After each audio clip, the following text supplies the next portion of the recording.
But the first game for the season for me is always about having points on the board. So 3 points, that's what matters. It was a good display.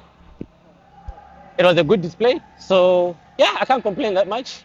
Obviously, it's a big change for the team.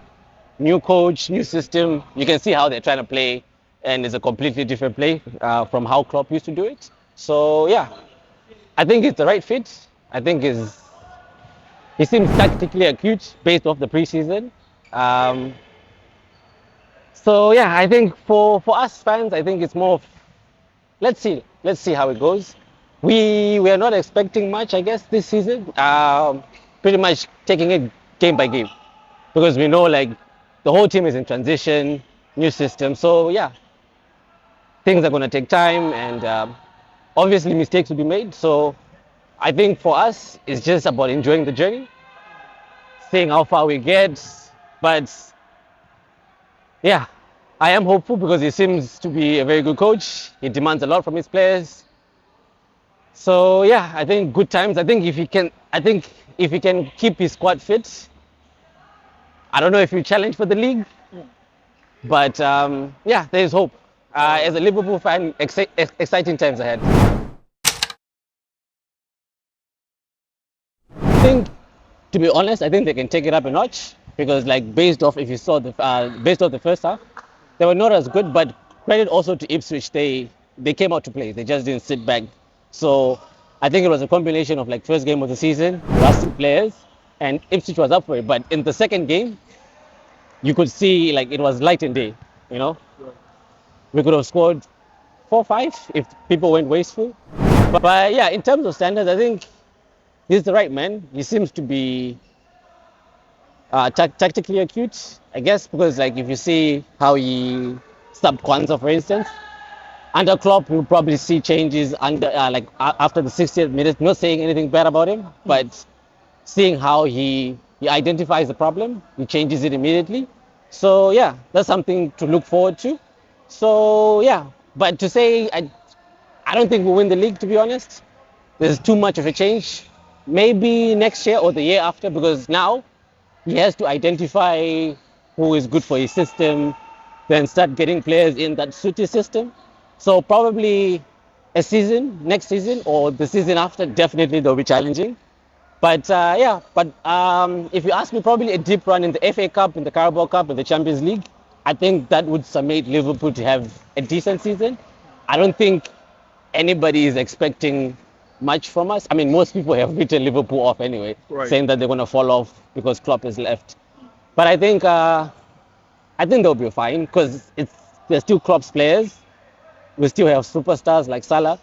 So yeah, I think we'll be fine, but I don't think we'll be able to challenge for the league.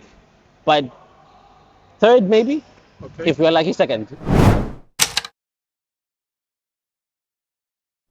Well, from my fan perspective, I would want to see him retire. Obviously, like he's an absolute legend. I don't think it's necessary to have cashed like on him. Yeah, granted, they would have gotten a lot of money on him, but I think it's better to see how this new system suits, like whether he'll be a fit or not. He seems to be enjoying it with his new role. I think if you can keep him fit, there's no need to sell him. And if you're to sell him, who are we going to buy? Like at the moment, we don't, like the market doesn't really have like proven wingers who are like goal scorers. We don't have that. So who are you going to replace those goals? And the other thing that Liverpool would have is like they could share the goals amongst the forward players. But unfortunately, Jota is injury prone. Nunes, I love the guy. And hopefully this will be the season that he comes through. So if let's say Diaz, Nunes, Gakpo, and Jota, they all click and they can spread Salah's goals, yeah, I don't mind cashing out on him. But if he's fit, I'll keep him. He seems to be enjoying himself. If he keeps producing the goods, I don't see the need to sell him. Well, first of all, we don't have the same money that Chelsea has. We're not like so, but I wouldn't say rejection per se. Like for Zubimendi, I can't say he rejected. I mean, it's the same thing. Like for instance, we are hearing the rumors for Trent going to Madrid. Yeah, it's his boyhood club. We would want him to stay. And in the case of Zubimendi, it's what happened.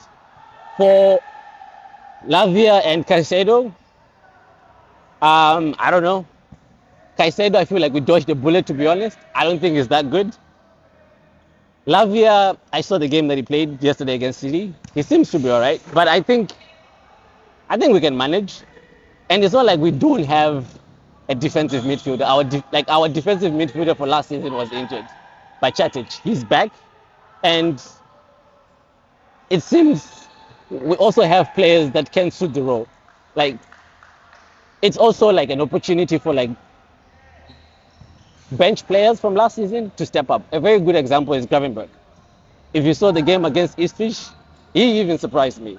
Like the way he was willing to receive the ball, push the ball forward. So yeah, I wouldn't say we're being rejected. I'd rather have somebody who wants to come to the club because he wants to play for Liverpool, rather than oh, we just shove a boatload of money. Because players like that, in my opinion, you end up with a situation where you're like in a Man U type situation, not taking a dig at them, where you have players who are like earning a lot of money, don't really care about the club, and you can't move them on. So I'd rather be in the position that we are in. At least you get to identify who wants to play for you because they want to play for you, and those were probably just in it for money. But for Zubimendi, I understand. It's his boyhood club. It's difficult. Like, at the end of the day, people are sentimental. I would not want to leave. It's also difficult. But like, yeah, we have players that can do the job, obviously. But I guess we just have to see. But I'm sure like we will get somebody. But I'm not overly worried that we haven't signed anybody and, all panic. We have the players, we have the depth. So I think we'll be fine.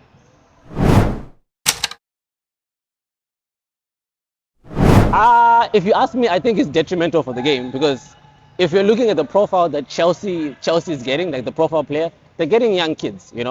Those are the guys that they need the game time. And you can't be holding that amount of kids and not play them. You're stifling their career and, it's detrimental to the game because it's going to come to a point where probably it's an inflection point where Chelsea will have all the players and they'll just be selling them for like ridiculous amounts of money.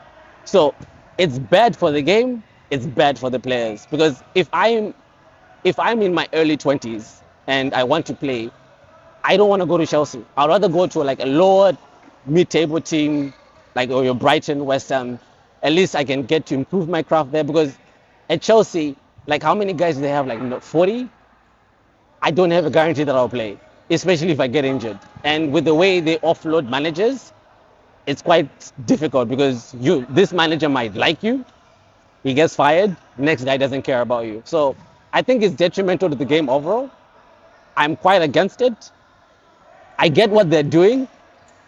It's cheeky, but it's messed up. I don't think it's right. Hit me like a ton of bricks.